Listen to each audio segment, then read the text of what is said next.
Assalamualaikum warahmatullahi wabarakatuh. Waalaikumsalam warahmatullahi wabarakatuh. Bagaimana kabarnya anak-anak? Alhamdulillah, luar biasa. Allahu Akbar. Alhamdulillah, semoga pada hari ini kita diberikan kelancaran, diberikan kesempatan oleh Allah Subhanahu wa Ta'ala sehingga kita bisa mengikuti pelajaran pada kali ini. Sekarang Bapak akan absen dulu ya satu persatu dari kalian. Alma, Karisa, Diva, Vila, Kamila, Kembang, Izin. izin panggil ya. Mila, Nurul, Rahma, Ratna Asik, Sakit, Riana, Rosliawati, Salah, Salwa, Safia, Hadir. Silvia, Siti, Susan, Syifa, Tiara, Windy. Alhamdulillah hampir 90% hadir semua. Mudah-mudahan yang sakit teman kita yang di Ratna diberikan kesehatan oleh Allah Subhanahu wa Ta'ala. Dan mudah-mudahan yang tidak bisa hadir yang mungkin semoga dilancarkan dalam kegiatannya. Amin ya Allah. Amin. Selanjutnya sebelum kita memulai pembelajaran, alangkah baiknya kita berdoa terlebih dahulu. Berdoa mulai.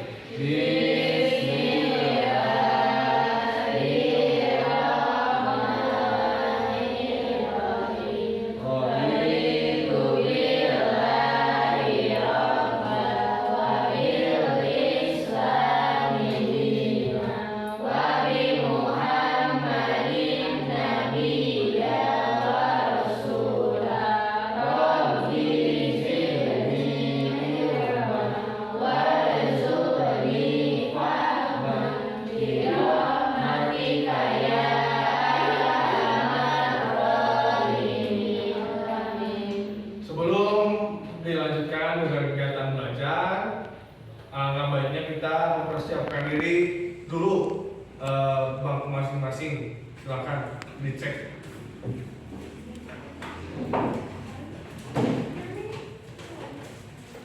Sudah siap anak? Ya. Ya. Anak-anak, pada kesempatan kali ini, pada pertemuan kali ini itu kita akan membahas tentang menjauhi pergaulan bebas dan perbuatan zina untuk melindungi harkat dan martabat Manusia. Adapun tujuan pembelajaran dari materi tersebut adalah satu, memahami pengertian pergaulan bebas dan zina. Yang kedua, mengidentifikasi dampak negatif dan pergaulan bebas dan zina.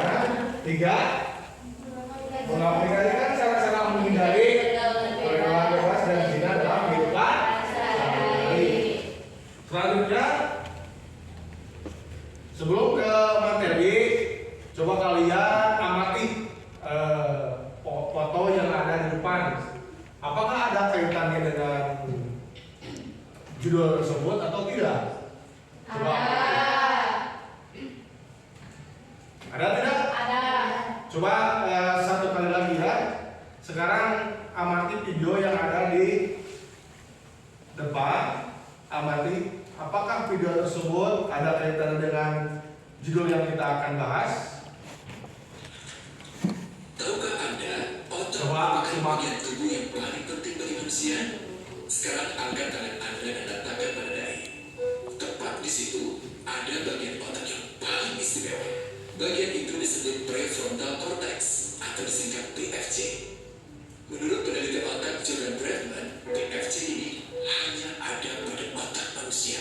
sehingga membedakan kita dengan binatang. Bagian ini diciptakan dan dirancang khusus oleh Tuhan supaya manusia mampu memilih dan memiliki etika.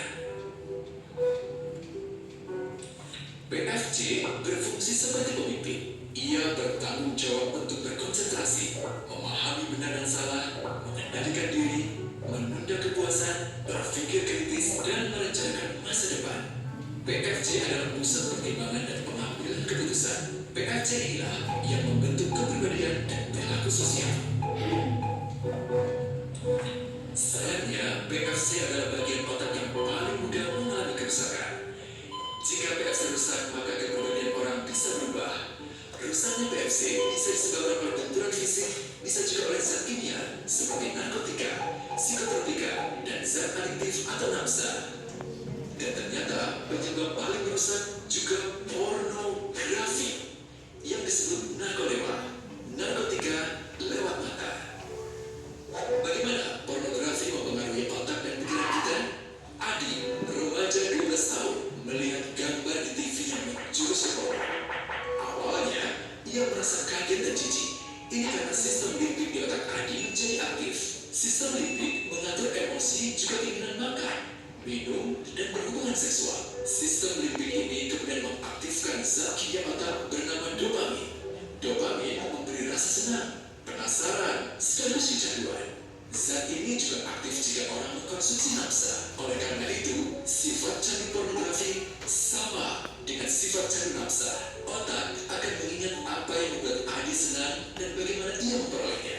Jika Adi mendapatkan pembinaan akhlak, etika yang baik, dan patuh pada norma sosial, dorongan melihat pornografi meskipun menyenangkan akan ia abaikan. Namun karena hal itu tidak ada pada diri Adi, ketika ia sedang merasa bosan dan ingin mencari kesenangan, otak akan mendorongnya agar melihat pornografi lagi. Namun lama-lama, Adi bosan melihat jenis gambar yang sama dan butuh yang lebih porno untuk memicu rasa senang. Sekarang, dengan internet, pornografi menjadi jauh lebih mudah didapat. Pertama, Adi membuka internet dan tidak sengaja melihat gambar yang menjurus ke porno. Berikutnya, ia sengaja membuka lagi untuk melihat yang lebih porno. Awalnya melihat yang sedikit terbuka, lama-lama semuanya terbuka. Awalnya melihat 1 menit, lama-lama 1 jam. Adi mengalami kecanduan pornografi. Bagaimana kerusakan PFC akibat kecanduan pornografi? Secara alamiah, dopamin dialirkan dari sistem limbik ke PFC. Orang yang kecanduan pornografi akan mengalirkan dopamin secara berlebihan sehingga membanjiri PFC. PFC menjadi tidak aktif karena terendam dopamin. Semakin sering PFC tidak aktif, ia akan semakin mengerut dan fungsinya terganggu. Sistem limbik justru akan berkembang semakin besar karena terus mengaktifkan dopamin, sehingga Adi cenderung untuk terus mencari kesenangan tanpa takut atas akibatnya. Jika tidak ditangani segera, Adi berpeluang besar menjadi pelanggan pornografi seumur hidup dan mengalami kerusakan otak di bagian PFC. Awalnya, ia akan kehilangan konsentrasi, penurunan kemampuan menimbang benar dan salah, serta berkurangnya kemampuan mengambil keputusan. Lama-lama, besar kemungkinan ia akan melakukan masturbasi, oral seks, hubungan seksual suka sama suka, dan mudah berganti-ganti pasangan seksual. Pernikahan dianggap tidak penting. Pasangan dianggap hanya sebagai objek seksual semata, cenderung merendahkan derajat dan kehormatan lawan jenis. Selera hubungan seksualnya pun tidak sehat dan seenaknya, kasar sampai tega memperkosa. Manusia jadi tidak ada bedanya dengan binatang. Inilah dampak yang terjadi akibat kerusakan PFC. Ahli bedah otak Donald Hilton Jr. mengatakan jika difoto menggunakan alat magnetic resonance imaging, otak yang rusak akibat pornografi memperlihatkan hasil yang sama dengan otak yang rusak karena kecelakaan. Ia juga mengatakan berbeda dengan dampak nafsa yang merusak otak di 3 bagian, pecandu pornografi yang sudah melakukan hubungan seks dengan anak-anak mengalami kerusakan otak di 5 bagian. Terbukti pornografi pada anak lebih bersifat merusak karena PFC belum makan dengan sempurna. Tapi untungnya, otak anak yang belum sempurna ini masih mudah dibentuk. Pengaruh pornografi bisa lebih mudah dihilangkan asal ada usaha untuk memulihkan dengan sabar, terutama oleh ayah keluarga, dan orang terdekat. Pelajari bagaimana mencegah dan menangani anak yang terkena pornografi. Mari lindungi generasi kita dari bencana pornografi dan kejahatan seksual. Nah, dari foto dan video tersebut, apakah ada korelasinya dengan materi yang kita akan bahas? Ya, ini materi tema dengan judul menjauhi pergaulan bebas dan perbuatan zina. Apakah ada korelasinya? Ada tidak? Coba siapa yang memberikan kesimpulan terhadap foto dan video? Foto dulu lah. Foto yang mana, Pak? Nah, foto yang ini.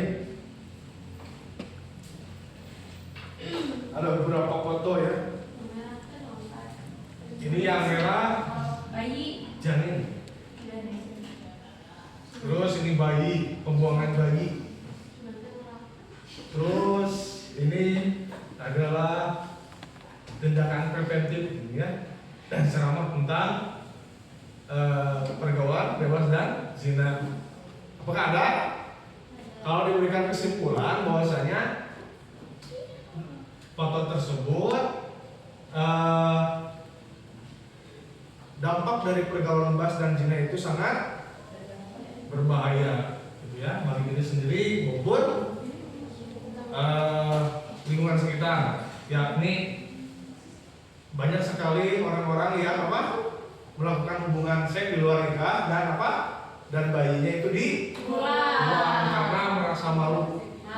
Karena merasa malu ya. Karena hamil di luar nikah, sehingga si bayi itu, ini bayi haram katanya ya. Mau kemanain, saya belum nikah tapi saya sudah hamil. Kemanakan ini ya. Lalu ada bisikan-bisikan setan, kata setan, buang saja apanya? Bayi. Apakah ada kasus seperti itu? Tidak. Banyak ya, ternyata di kalangan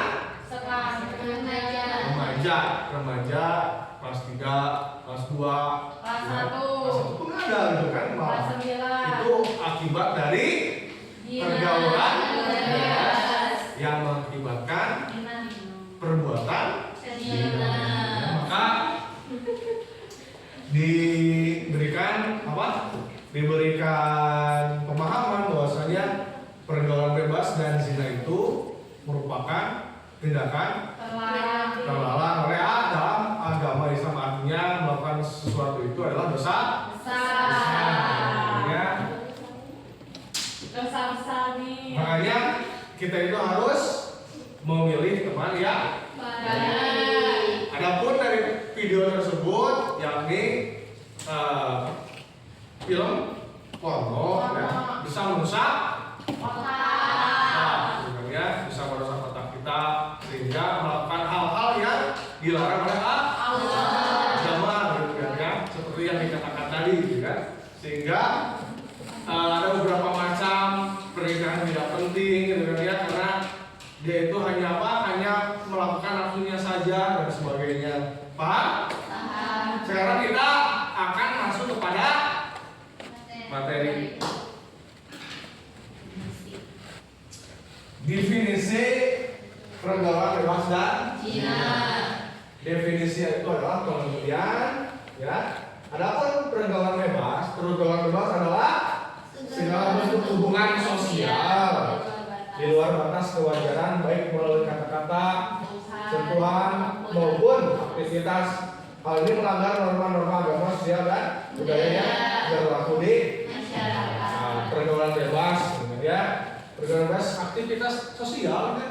Aktivitas sosial di masyarakat yang mana aktivitas tersebut melampaui batas kewajaran yang yang berlaku pada norma agama dan masyarakat. Contohnya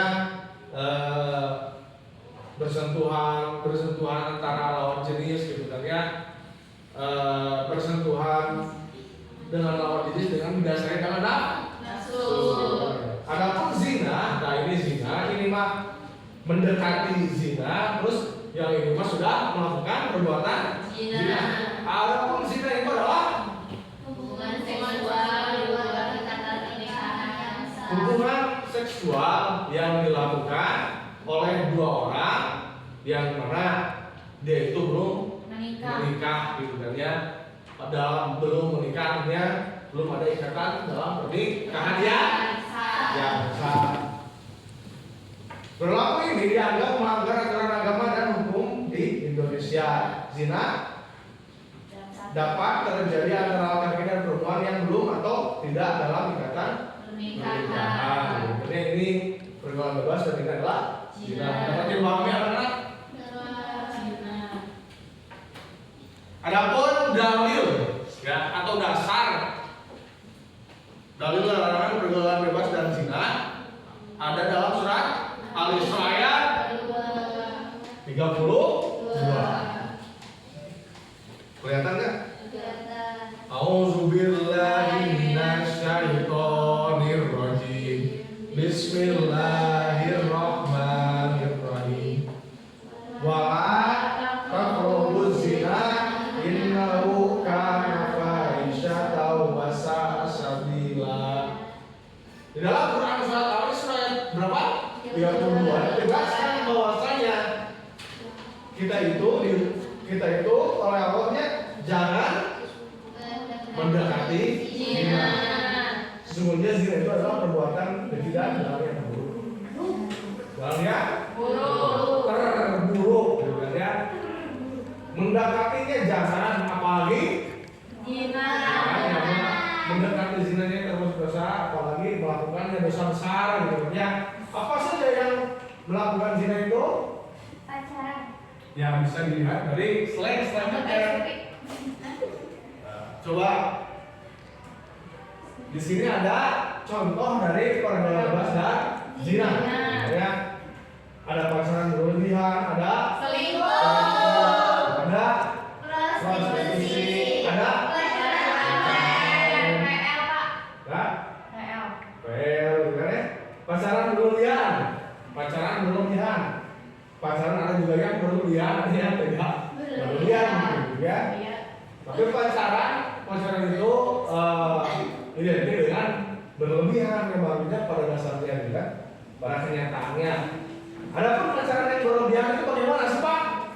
Pegangan tangan. Berpegangan tangan, berciuman, berpelukan, melakukan aktivitas seksual yang seperti tadi ditayangkan di video, gitu kan ya. Di video tadi melakukan aktivitas hubungan seksual, ya. Sebelum menikah termasuk dalam kategori pergaulan bebas. Aktivitas seksual bukan berarti melakukan hubungan seksual, aktivitas seksual, gitu kan ya. Seperti tadi yang diceritakan di mana?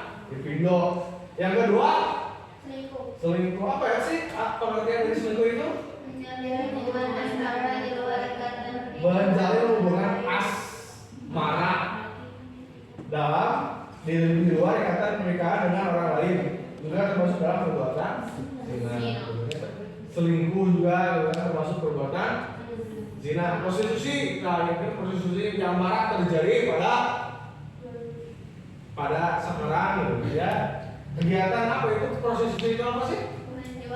Kegiatan menjual dan membeli jasa seksual baik secara langsung maupun tidak langsung. Kegiatan prostitusi menjual apa? Menjual diri, kan, sehingga diri tersebut didagangkan untuk melakukan aktivitas hubungan seksual atau membeli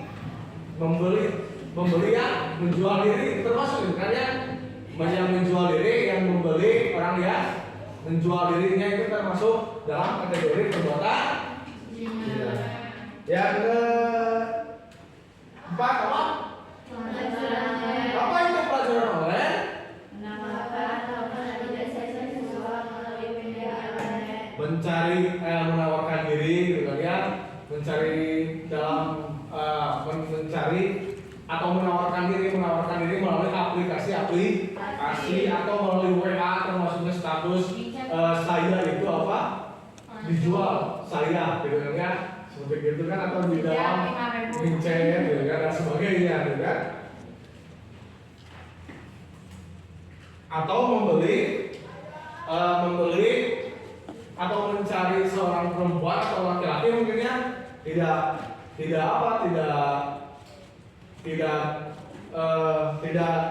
mungkin ya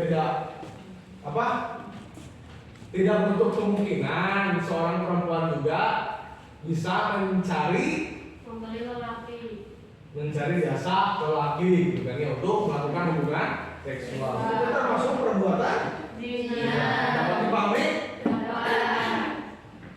Nah, sekarang macam-macam dari zina. Macam-macam perbuatan zina itu ada dua, yakni zina muhsan dan Zina dari muhsan. apa sih zina muhsan itu? Zina yang Zina yang dilakukan oleh seorang yang sudah menikah, baik itu laki-laki maupun perempuan, gitu ya. Contohnya dalam perselingkuhan, contohnya ya, si A sudah menikah dengan si B, lalu si B menjalin ikatan asmara dengan si C yang sudah menikah. Itu termasuk zina muhsan.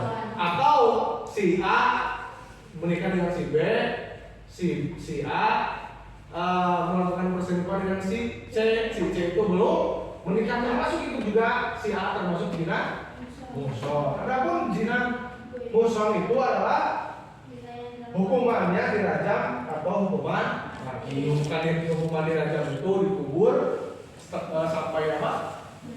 Sampai kepala, dikubur badan sampai kepala kepala hanya tersisa kepala ya.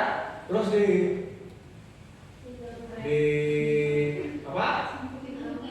dialungin itu apa? Dilempari batu si wajahnya itu sampai meninggal. Tapi batunya ditentukan sebenarnya, batunya ditentukan sekali segini, kan? Kalau batunya gede ya sekali mati, kan ya. Tapi kenapa hikmahnya batunya kecil-kecil gitu untuk memberikan efek jerah atau siksaan gitu kan ya, siksaan yang sesungguhnya yang ada di dalam hukum Islam gitu kan ya. Adapun zina muhsan itu apa? Zina yang dilakukan oleh orang yang belum menikah, si A dan si B belum menikah dan melakukan hubungan seksual, itu termasuk zina muhsan. Adapun hukumannya dicambuk 100 kali atau dipenjara, atau dicambuk 100 kali itu atau dipenjara, dan ada lagi yang mengatakan diusir dari kampung halaman gitu, diusir karena pelaku zina itu sangat mencederai norma-norma masyarakat, gitu kan? Bapak, apakah ada dampaknya? Pergaulan bebas dan zina itu ada dampaknya tidak? Ada tidak? Ada. Pernah ya? Ada 3 sebenarnya. 1, dampak terhadap kesehatan. 2, sosial. 3, apa sih Pak dampak terhadap kesehatan itu? Pergaulan bebas terjaga menyebabkan penyakit HIV, AIDS, itu kan penyakit menular yang sulit untuk disembuhkan gitu kan ya, serta trauma psikologis gitu kan ya. Orang yang melakukan perzinahan gitu kan diusir dalam kampung halaman gitu kan ya. Tentu pelaku zina itu sangat malu gitu kan ya terhadap perbuatannya sendiri. Dan ada kan yang ini, yang contohnya yang mulai dia berprestasi, tetapi dia itu melakukan hubungan seksual dengan mereka, gitu kan ya. Kan dampak psikologisnya luar biasa, ya kan. Malunya sangat luar biasa, sehingga si murid tersebut dipindahkan ke sekolah lain. Di sekolah lain pun gitu kan. Di sekolah lain juga dimarginalkan atau diasingkan si murid tersebut karena sudah melanggar aturan agama, sosial, dan masyarakat. Adapun dampak pergaulan bebas dan zina terhadap sosial adalah merusak reputasi. Reputasi itu apa? merusak kehormatan diri, menjadi jatuh harga dirinya di lingkungan sosial. Dampak spiritual yakni pergaulan bebas dan zina itu melanggar aturan agama dan dapat mendapatkan dosa dan hukuman di akhirat. Bagaimana sih cara kita untuk menghindari pergaulan bebas dan zina? Ada 4 cara ya. Pada kita itu harus meningkatkan apa? Terus meningkatkan pengetahuan, terus menjaga pergaulan dan menjaga kesucian diri. Tingkatkan keimanan, perkuat iman dan praktik ibadah untuk memperoleh petunjuk dari Allah. Ya, tingkatkan keimanan, sholat, terus zakat, sedekah, terus apa lagi? Ngaji Quran dan sebagainya. Karena sholat, inna sholata tanha 'anil fahsya'i wal munkar, ya, sholat itu dapat menjauhkan diri kita dari perbuatan keji dan mungkar, gitu kan ya. Insya Allah kalau meningkatkan keimanan, kita akan terhindari dari perbuatan zina. Atau contohnya zina ya. Terus tingkatkan pengetahuan baca-baca, gitu kan ya. Pergaulan yang bebas, pergaulan yang sehat itu bagaimana, gitu kan ya. Dan dampak dari pergaulan bebas itu bagaimana, gitu. Terus harus lagi membaca. Nah ini sekarang ini yang paling penting, gitu kan ya. Memilih teman yang baik. Pilihlah teman dan lingkungan yang baik. Terus hindari tempat yang dapat menjuruskan diri dari perbuatan zina dan pergaulan bebas. Ternyata lingkungan itu sangat mempengaruhi dan teman itu sangat penting, ya, dan dapat mempengaruhi terhadap aktivitas kita, gitu kan ya.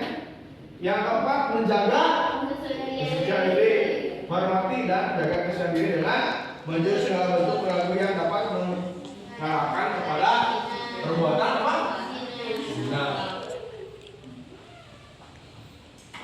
sekarang adalah dibagi 3 kelompok ya. Coba dibagi 3 kelompok. Ada apa? Ada suatu permasalahan. Permasalahannya adalah gini. Permasalahannya ada di sekolah yang namanya adalah Siti, seorang siswi SMA. Siti ini sudah terjebak, belum terjebak, tapi sudah terjebak dalam pergaulan bebas yang akhirnya merusak reputasi dan masa depan. Ini mah ada Siti, si Siti sudah terjebak, gitu kan, dalam pergaulan bebas. Nah, dia itu sudah rusak namanya, reputasi atau kehormatan di sekolahnya sudah rusak. Jadi permasalahannya terhadap Siti, bagaimana pandangan Islam terhadap situasi ini, gitu kan ya, dan apa solusi yang dapat dilakukan untuk menghindari masalah ini. Terus yang kedua, apa yang menjadi akar permasalahan. Yang ketiga, bagaimana dan dampaknya terhadap individu, keluarga dan masyarakat. Coba kelompok 1 ya, kelompok 1 menjawab pertanyaan nomor 1, kelompok 2 menjawab pertanyaan nomor 2, dan kelompok 3 menjawab pertanyaan nomor 3. Coba.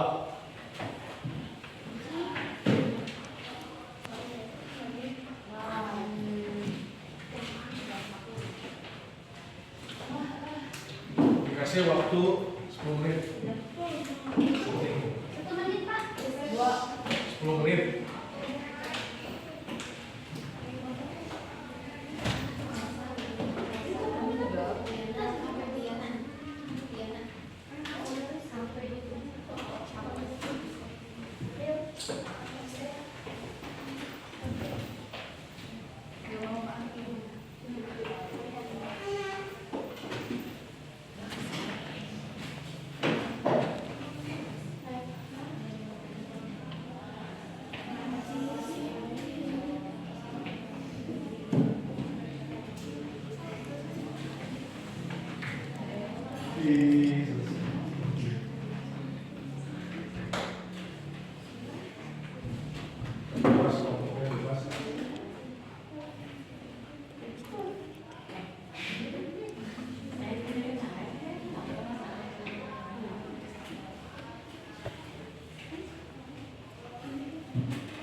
lainnya merusak reputasi dan masa depannya. Permasalahan 1, bagaimana pandangan Islam terhadap situasi ini dan apa solusi yang dapat dilakukan untuk menghindari masalah ini? Coba jelaskan.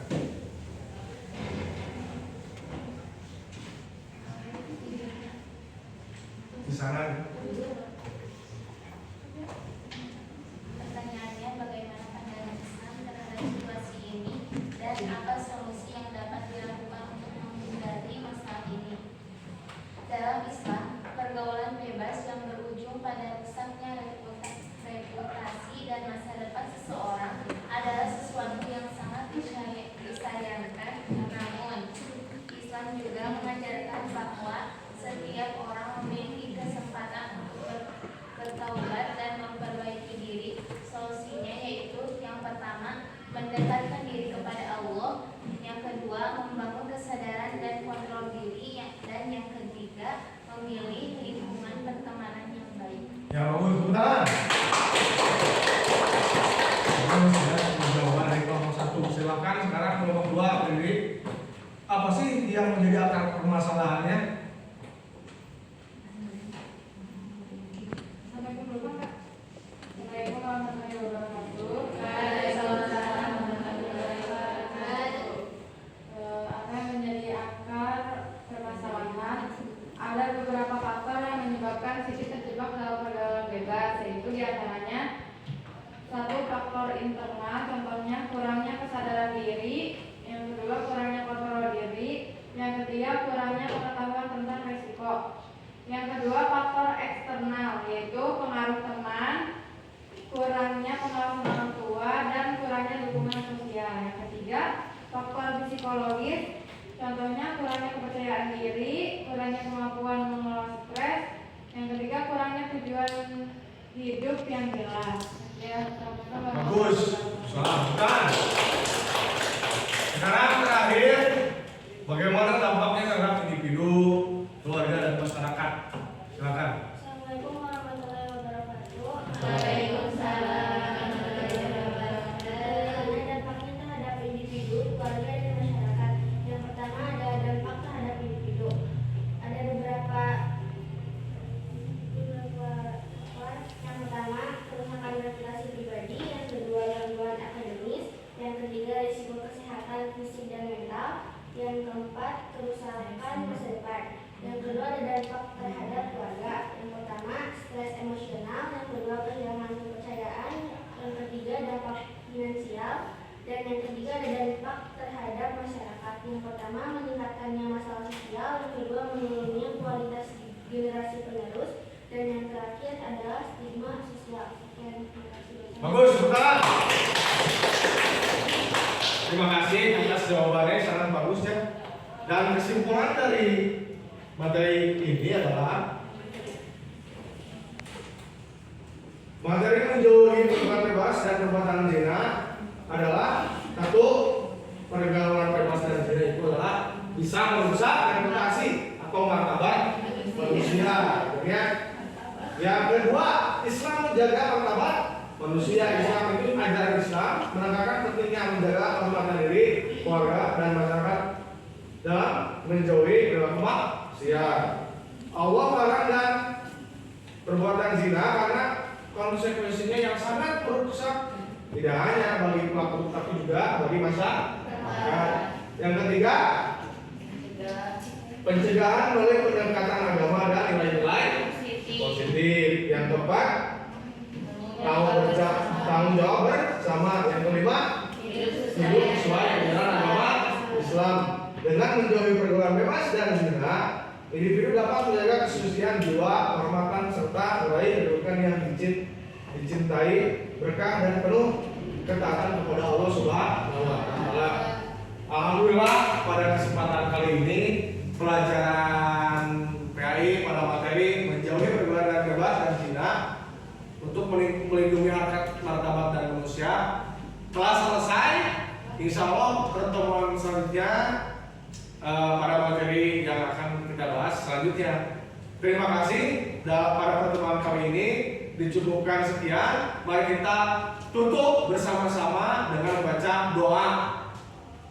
Mari kita berdoa dalam